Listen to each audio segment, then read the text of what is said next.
You are looking at Julian's pronunciation guide, where we look at how to pronounce better some of the most mispronounced words in the world, like this other curious word. But how do you say what you're looking for today? Let's learn once and for all how to pronounce this name. If you want to learn more names from basketball, this is, by the way, one of the most mispronounced names in the NBA and basketball in general. Stay tuned, I've got many more for you that are just as interesting. So it's not Amen.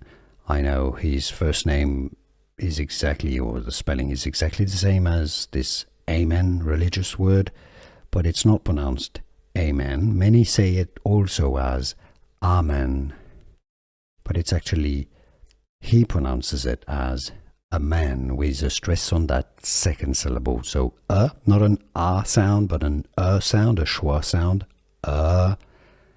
man.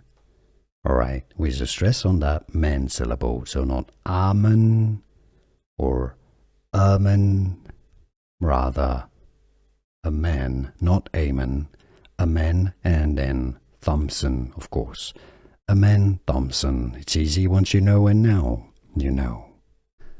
Here are more videos on how to pronounce more confusing words and names too many mispronounced. Like this video if you found it useful. I appreciate your support. I'll see you soon, and thanks for watching.